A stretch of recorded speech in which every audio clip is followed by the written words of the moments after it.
Bienvenue à toutes et à tous au Carrefour des maires et des élus locaux de Franche-Comté pour ce 4e temps fort de la journée, consacré cette fois-ci à l'inventaire des réseaux d'eau potable et d'assainissement. 4 invités autour de ce plateau. Je me tourne tout de suite vers Philippe Binetruy. Vous êtes... bonjour. Bonjour. Vous êtes chef de centre au centre de travaux Lacoste, qui dépend de Colas Est Besançon, et vous présidez le syndicat canalisateur de France. Avant de le découvrir dans un instant en images, pouvez-vous nous présenter ce syndicat? Il fédère quels professionnels? Voilà, en fait, je suis délégué du syndicat canalisateur de Franche-Comté pour la région Franche-Comté. Donc, on est une organisation professionnelle qui regroupe 30 entreprises, environ 800 collaborateurs. Et en fait, c'est une organisation qui promeut le métier de canalisateur. Alors, pour découvrir un peu mieux ce qu'est le métier de canalisateur, je vous propose de découvrir tout de suite en images ce métier de canalisateur. Allons-y.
Motive, c'est participer à la qualité de l'environnement.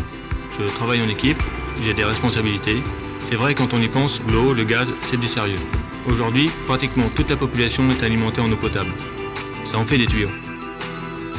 Notre mission est de faire équipe avec les collectivités locales pour y amener une qualité de vie dans le respect de l'environnement. Nous entrons dans l'ère du renouvellement et de l'entretien des canalisations. Il y a du travail pour tout le monde. L'eau, on le sait, est un défi vital. Les canalisateurs sont au cœur de ce défi, bien gérer les ressources en eau et surtout assurer à tous sa distribution dans de bonnes conditions d'hygiène et de sécurité. Aujourd'hui, tous ces réseaux font partie de notre vie quotidienne. Les canalisateurs de France agissent pour entretenir cet héritage et le transmettre dans les meilleures conditions aux générations futures. Retour sur le plateau de ce Carrefour des maires et des élus locaux de Franche-Comté avec Philippe Binetruy, le délégué donc régional des canalisateurs en Franche-Comté. Alors, des professionnels fédérés au sein de ce syndicat particulier, on l'a vu en image, l'essentiel du travail, c'est les canalisations, ce sont les tuyaux. À quelle fin? Pas seulement l'eau, hein, j'imagine, mais aussi l'assainissement.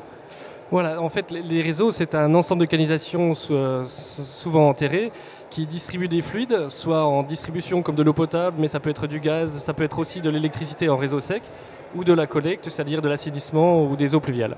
Alors, ce sont des réseaux, d'une certaine manière, qu'on ne voit pas, hein, à moins d'organiser des visites, ça se passe dans les grandes villes parfois, mais ce sont des réseaux qui sont complètement invisibles. Oui, comme je vous le disais, ils sont enterrés, donc invisibles. Par contre, on s'en sert tous les jours sans s'en rendre compte. C'est ça, effectivement, l'enjeu. Alors, pourquoi est-ce que c'est obligatoire de procéder à un inventaire des réseaux au sens large du terme? C'est obligatoire parce que c'est déjà la réglementation, c'est-à-dire que dans la loi Grenelle 2 du 27 janvier 2012, impose à toutes les collectivités de faire un inventaire des réseaux pour le 1er janvier 2014, c'est-à-dire demain, avec un plan et un inventaire chiffré, tant en matière qu'en date de pose, et avoir vraiment une photographie du patrimoine de la collectivité. Ça veut dire que les communes doivent répertorier, faire un inventaire donc de leur réseau, c'est-à-dire juger de l'état dans lequel ils se trouvent. Mais comment intervient-on notamment pour se rendre compte de cette réalité ? Ça intervient suivant les travaux qui ont été faits, les plans d'investissement. Et puis là, peut-être que au niveau de la réalisation, je sais plus la personne que j'ai à côté de moi au niveau du syndicat qui peut nous aider là-dessus, puisque lui a un patrimoine important sur le syndicat du Val de Lognon. Alors justement, je me tourne à présent vers Didier Rollet. Bonjour. Bonjour. Vous êtes directeur du syndicat intercommunal des eaux du Val de Lognon. Ce qu'on vient de voir, j'ai envie de dire, c'est votre quotidien, la préoccupation au sujet des réseaux.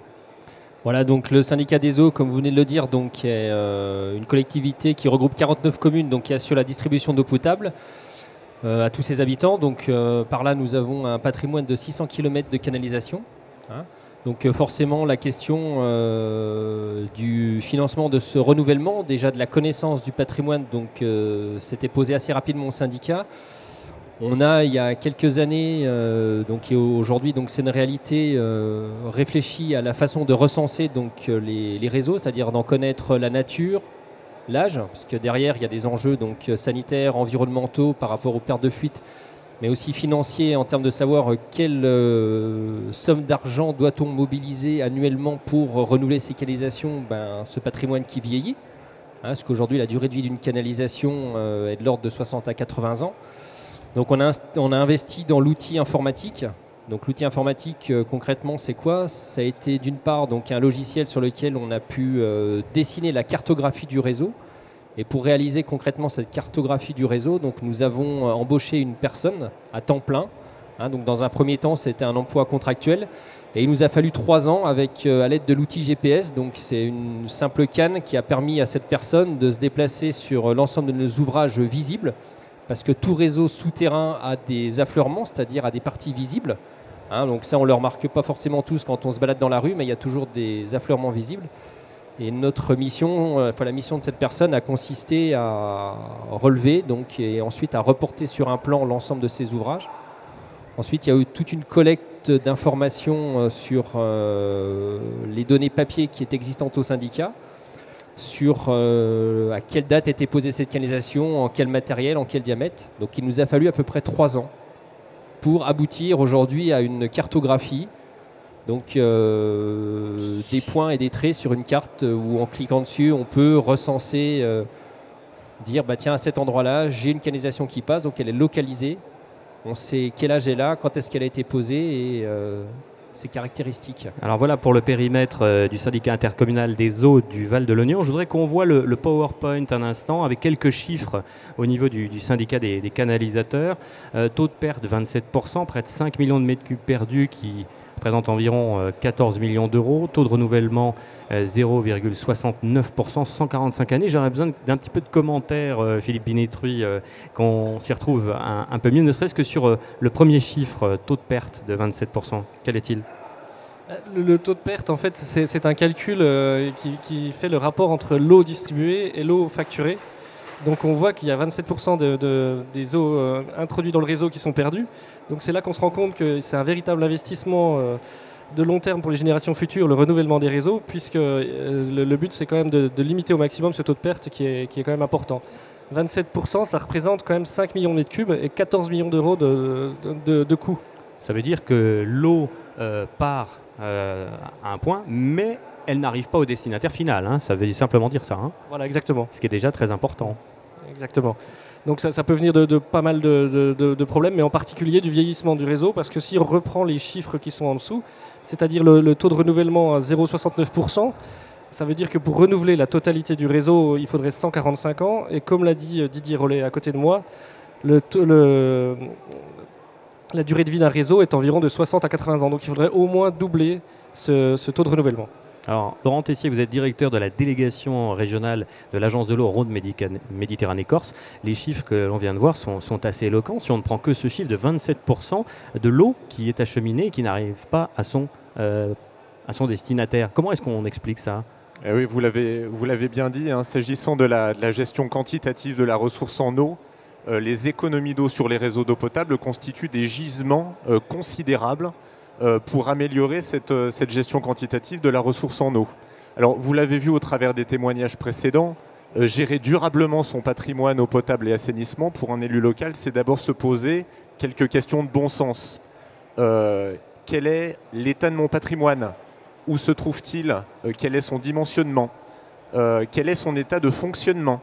C'est aussi se poser des questions relatives au niveau de service que je souhaite rendre à ma population. C'est aussi se poser des questions sur l'organisation de mon service pour atteindre ces objectifs et aussi des questions sur la tarification de l'eau de nature à permettre ces investissements. Alors toutes ces questions-là, l'agence de l'eau est bien évidemment là auprès des élus locaux pour les aider, notamment à réaliser un certain nombre d'études, inventaire de patrimoine, études sur la tarification du service à hauteur de 50%. Voilà, ce qui permet effectivement aux élus locaux de se doter des outils indispensables pour gérer durablement leur patrimoine. Alors, c'est assez éloquent, 27% donc, de l'eau qui n'arrive pas à son destinataire. Et c'est-à-dire quand même que cette eau, elle disparaît tout au long de son acheminement en raison de la vétusté des réseaux. Alors, pas seulement en milieu urbain, en milieu rural. On sait s'il y a des secteurs plus particulièrement touchés? Alors, on sait effectivement, même si l'état des réseaux est très variable d'une région à l'autre, on sait effectivement que les collectivités rurales, notamment aujourd'hui, ont à faire face dans les prochaines années à un mur d'investissement compte tenu des investissements nécessaires au renouvellement de leur patrimoine. C'est pour ça que l'Agence de l'eau a souhaité maintenir sur la durée de son nouveau programme les financements dédiés aux collectivités rurales au travers des enveloppes de solidarité urbain-rural et qui nous permettent d'accompagner cette fois les collectivités dans le financement des travaux de renouvellement du patrimoine à des taux de subvention qui peuvent démarrer à 30% mais qui peuvent monter également jusqu'à 50% pour des travaux très prioritaires. Il y a un instant, Philippe Binetruy a évoqué la date du 1er janvier 2014 pour être prêt en raison de la loi Grenelle 2. On peut imaginer que l'ensemble des communes, pour ne prendre que dans le ressort de l'agence de l'eau Rhône-Méditerranée-Corse, les communes seront prêtes?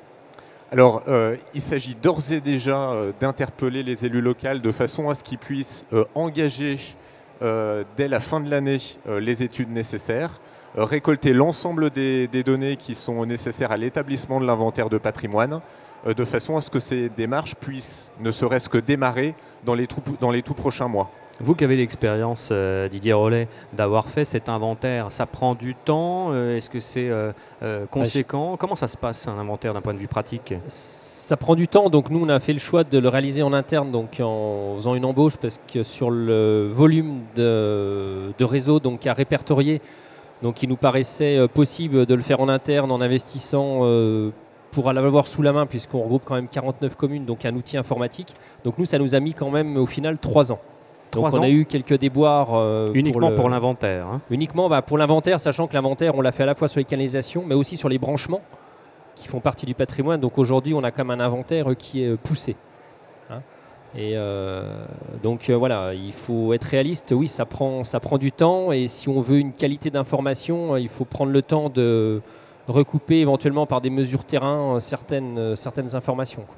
Alors, on est au carrefour des maires et des élus locaux de Franche-Comté. On a des élus qui sont présents, qui vont vous dire, autant à M. Tessier ou à M. Binetruy, oui, mais tout cela, ça coûte cher, ça me semble assez abstrait. Comment faire l'inventaire de ces réseaux, sachant qu'ils sont parfois très très anciens? Que répondre à l'inquiétude, hein, parfois, ou l'interrogation, ne serait-ce que des élus, Philippe Binetruy? On est bien conscient que ça représente un investissement, mais comme son nom l'indique, c'est un investissement, c'est pas en pure perte, c'est vraiment pour optimiser la gestion et puis améliorer les choses. Donc d'une part, c'est une obligation, mais c'est surtout une vision à long terme qui va permettre d'optimiser le bel outil que sont les réseaux. Et Laurent Tessier, vous l'avez dit, il y a la loi Grenelle 2, en tout cas je l'ai rappelé il y a un instant, 1er janvier 2014. J'ai envie de vous poser la question sur l'aspect réglementaire par rapport à ça. Est-ce que ça voudrait dire que les élus qui ne se seraient pas mis en conformité d'ici cette date n'auraient pas engagé la démarche de l'inventaire pour être pénalisés? Alors la loi prévoit aujourd'hui que les collectivités qui n'auraient pas réalisé leur inventaire de patrimoine ni mis en place de schéma de réhabilitation des réseaux lorsque leur niveau de rendement est inférieur à un certain seuil, puissent se voir appliquer par l'agence de l'eau un doublement de leur redevance sur les prélèvements. Voilà aujourd'hui ce qui est inscrit dans la loi. Doublement de la redevance, c'est-à-dire de la redevance prélèvement qui est due par les collectivités à l'agence de l'eau. D'accord. Voilà. Et bien évidemment en contrepartie, nous soutenons toutes les études qui seraient lancées par les élus locaux de façon à répondre à cette obligation. Alors on est plutôt, alors j'imagine, dans un plan incitatif plutôt que dans un aspect répressif au vu de l'Agence de l'eau. Aujourd'hui, c'est très clairement le cas. Je voudrais qu'on entende cette fois-ci François Legnaud, bonjour. Bonjour. Alors vous êtes directeur territorial prêt et politique de la ville à la Caisse des dépôts, notamment pour la région Franche-Comté. On a évoqué jusqu'à présent cette question de l'inventaire nécessaire à faire sur les réseaux en milieu urbain, en milieu rural. Je le disais, je me fais un peu l'avocat des élus locaux prévus ici réunis aujourd'hui à Besançon. Tout ça, ça coûte de l'argent. Alors, est-ce qu'il y a des dispositifs très particuliers pour notamment le volet études et puis le volet réhabilitation de ces réseaux ? Tout à fait. Donc, c'est vrai que en droit, j'ai retenu, moi, de tous nos échanges, la notion de très long terme. Et donc, il nous a été demandé à la Caisse des dépôts, que les élus connaissent bien au titre des financements qu'on a pu faire dans le passé sur les grandes infrastructures ou sur les projets de rénovation urbaine. C'est le cas ici. Planoise, tout près, a bénéficié de nombreux financements souscrits auprès de la Caisse des dépôts. Donc, les pouvoirs publics nous ont demandé d'intervenir au début de cette année, en mettant en place une enveloppe de financement importante, d'un peu plus de 20 milliards d'euros, pour la période 2013-2017, pour accompagner les collectivités dans leurs projets de très long terme. Il y a 10 thématiques qui ont été retenues, dont une qui nous intéresse aujourd'hui dans nos échanges, l'eau et l'assainissement. Donc, dans cette thématique, nous pouvons accompagner sur cette enveloppe de financement tous les projets de construction, de rénovation, de réhabilitation, de réseaux, de stations d'eau potable ou de réseaux ou de stations d'eau usée. Donc vous voyez un spectre très large sur les investissements éligibles en matière d'eau et d'assainissement à cette enveloppe qui a une particularité, si je peux intervenir directement, voilà, c'est que cette enveloppe de financement concerne des prêts de très longue durée. Sur combien ? Alors, on peut aller sur des durées qui sont au minimum de 20 ans et au maximum de 40 ans. Ah oui. Donc, qui correspondent, c'est la logique de cette enveloppe de financement qui correspond à l'amortissement technique des biens. L'idée étant qu'aujourd'hui, après les difficultés que les collectivités ont pu rencontrer sur les 3 dernières années pour trouver des financements, il subsiste une difficulté pour trouver des financements de très longue durée. Et aujourd'hui, en matière d'eau et d'assainissement, si des financements à plus de 30 ans ne sont pas mis en place, on risque d'avoir des difficultés à boucler des tours de table de financement parce que l'équilibre économique ne sera pas assuré. Et juste avant de redonner la parole à Philippe Binetri, je voudrais qu'on nous projette à nouveau le PowerPoint au sujet des chiffres. On a parlé de 27% tout à l'heure des taux de perte, 5 millions de mètres cubes perdus, ce qui représente environ 14 millions d'euros. Mais alors il y a un autre chiffre intéressant, le taux de renouvellement de 0,69% qui correspond à 145 années nécessaires au renouvellement. Expliquez-nous un peu aussi cet aspect-là, Philippe Binetri. Oui, en fait, le calcul est assez simple. C'est qu'on a calculé, par rapport à la longueur totale, le taux de renouvellement qu'il y a lieu chaque année. Donc, on arrive à 0,69%. Et vu les longueurs et les âges des différentes localisations, ça veut dire qu'en fait, pour renouveler la totalité du patrimoine, il faudrait 145 ans. Ah oui. Sachant qu'un tuyau, là on parle d'eau potable, donc c'est principalement de la fonte. Un tuyau fonte a une durée de vie déjà, selon les terrains, mais en moyenne, on va dire de 60 à 80 ans. Donc, il faudrait au moins doubler ce taux de renouvellement pour pérenniser le patrimoine que l'on a. Alors l'idéal, ce serait de passer de 0,69 à 1,52%. Oui, tout à fait. Ce serait déjà, on doublerait le taux de renouvellement et ça pourrait déjà renforcer et améliorer ce taux de perte. Alors concrètement, ça passerait par quoi ? Des décisions prises au niveau des conseils municipaux, au niveau des conseils d'administration, des syndicats intercommunaux en charge de cette compétence, Didier Rollet ? Oui, il est clair que le choix de l'investissement, il revient aux collectivités, donc c'est vraiment les élus qui ont ces choix. Je dirais pour rebondir sur l'aspect financier, donc d'une part l'emprunt est une solution, mais il y a donc un autre levier qui est un levier qui fait moins plaisir pour le particulier, mais qui concerne avoir une tarification du prix de l'eau qui correspond réellement aux besoins. Donc il y a toujours un compromis à trouver entre les besoins en investissement. Donc oui, il ne faut pas se voiler la face, c'est-à-dire il faut bien faire des investissements pour atteindre les taux de renouvellement de l'ordre de 60 à 80 ans pour les canalisations, adapter le prix de l'eau pour qu'il reste acceptable, on va dire, socialement, surtout dans un contexte économique difficile, Et puis jouer aussi un petit peu avec l'emprunt, sachant qu'il y a des modalités qui permettent d'avoir des durées qui correspondent un peu plus à la durée de vie du patrimoine. Mais c'est bien une décision des élus. Voilà. Alors après la décision des élus, les délibérations prises en conseils municipaux, conseils communautaires, François Legnaud, pour ce qui est cette fois-ci un peu un état des lieux des projets qui sont en cours, rassurez-nous quand même, il y a des élus qui sont engagés dans la démarche. Oui, tout à fait. Alors on a été... voilà, notre dispositif a été lancé très officiellement au printemps, donc on a en gros 4 mois d'expérience sur ce domaine. Donc on a en matière d'eau et ici, en tout cas au plus général, en Franche-Comté, on a engagé déjà pour un peu plus de 90 millions d'euros de financement sur toutes les thématiques. La thématique pour laquelle on a le plus de demandes, c'est la thématique eau-assainissement, qui représente plus de la moitié de nos dossiers. Sur 35 dossiers, voilà, on en a instruit 19 sur la thématique eau et assainissement, avec une petite surprise tout de même, c'est la taille des projets qui nous sont présentés et qu'on peut accompagner, sachant qu'on accompagnera le plus petit projet comme le plus gros. On a pu étudier en 4 mois un projet qui faisait moins de 100 000 euros et un projet de 18 millions.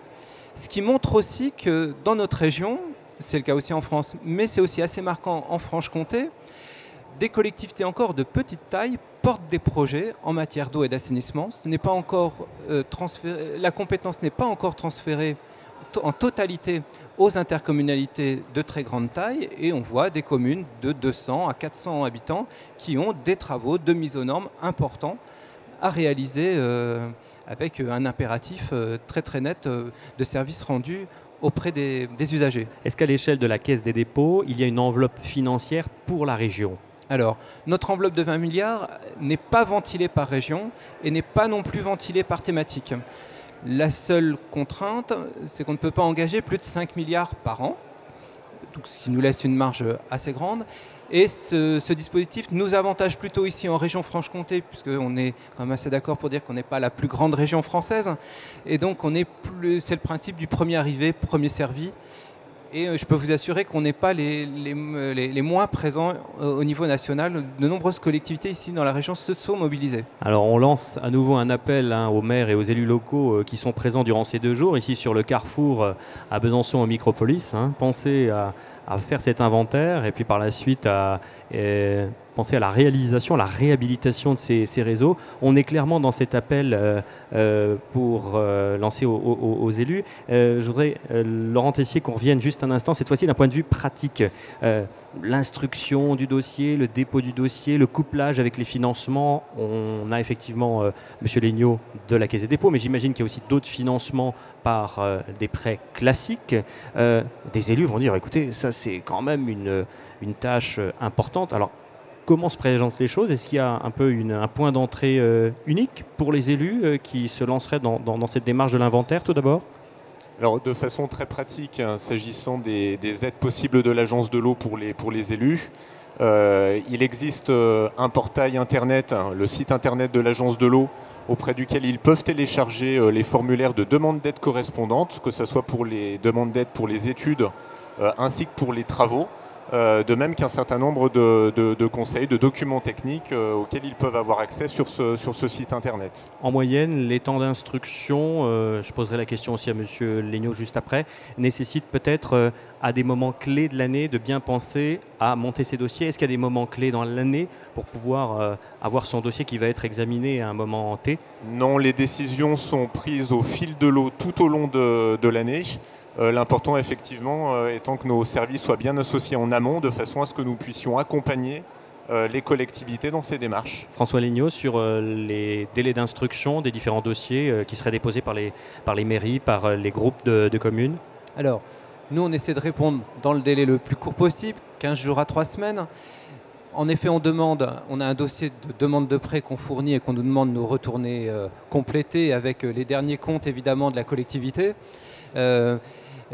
Un point aussi qui est important, dans l'éligibilité de tous nos projets va de pair avec un accord de l'Agence de l'eau, soit sous le biais d'une notification de subvention ou on prend contact directement avec les services de M. Tessier pour valider l'opération. Cette précision, pour les élus, c'est important. On travaille de pair et conjointement. Philippe Binetruy, vu du professionnel que vous êtes, est-ce que la programmation, en tout cas la prévision de faire d'abord l'inventaire en vue de réhabiliter un réseau quel qu'il soit, est-ce que c'est pas aussi donner un peu d'air aux entreprises de la profession pour avoir un peu une programmation sur le long terme, puisque là on voit 145 années qu'il faudrait, selon un rapide calcul par rapport au taux de renouvellement actuel, ça permettrait un peu mieux de programmer les différentes interventions des entreprises? Très clairement, nous, on est favorable à cette amélioration de patrimoine, d'une part pour plus de visibilité dans nos carnets de commandes et aussi pour une augmentation de l'activité, sachant qu'on est dans une période un peu troublée économiquement. Donc on est tout à fait prêt à aider les collectivités dans ce chantier-là. Un mot de conclusion, puisque nous arrivons à la fin de ce débat. Tout d'abord Didier Rollet, directeur du syndicat intercommunal. Pour les prochains mois, au sein du syndicat intercommunal, quelles vont être les différentes phases, toujours sur ce sujet des réseaux d'eau? Sur les réseaux d'eau, donc notre inventaire étant déjà réalisé, donc les élus se réunissent annuellement en assemblée générale pour voter les crédits d'année en année. Donc il est clairement prévu des investissements à hauteur d'1 500 000 € pour l'année prochaine, et c'est à peu près le niveau d'investissement annuel qu'on réalise au syndicat pour assurer ce renouvellement de patrimoine, donc pour répondre aux enjeux, on va dire, sanitaires et de services publics qu'on se doit de délivrer aux abonnés dans le cadre de notre mission. Laurent Tessier, le directeur de la délégation régionale de l'Agence de l'eau, un mot sur un peu les prévisions pour les mois qui viennent au niveau de l'Agence de l'eau. J'imagine toujours les services donc ouverts aux demandes des élus locaux, mais quand même l'aspect réglementaire qu'il faut avoir toujours à l'esprit. Voilà, tout à fait. Et puis effectivement, vous rappelez qu'au-delà des financements possibles pour les travaux sur les réseaux d'eau potable et l'assainissement, l'Agence de l'eau peut également soutenir un certain nombre d'initiatives dans le domaine de la maîtrise des pollutions diffuses agricoles, des pollutions industrielles, de même que les travaux qui seraient réalisés pour améliorer la qualité physique des rivières. Un mot de conclusion, François Legnaud, par rapport, on fait un petit rappel, il y a déjà des communes qui se sont manifestées et pour prétendre à certains financements, et vous le disiez, donc si j'ai bien compris, au niveau de la région, pas la possibilité d'engager des fonds au-delà de 5 milliards, mais quand même il y a de la marge. Il y a de la marge. Voilà, je vais vous assurer qu'il n'y aura pas de problème pour boucler les financements pour la fin de cette année. 5 milliards, l'ordre de grandeur, sachez que c'est en gros entre le tiers et le quart des besoins de financement des collectivités locales en France. Un dernier mot, Philippe Binetruy, un mot de conclusion. Voilà, nous, en tant qu'entreprise de travaux publics, on espère que les collectivités feront bien leurs inventaires et que ça donnera de l'activité pour notre profession qu'elle a besoin. Merci à tous. Voilà pour ce 4e temps fort de la journée, de cette première journée du Carrefour des maires et des élus locaux de Franche-Comté. Comment inventorier les réseaux d'eau potable et d'assainissement? Merci à tous. Merci messieurs.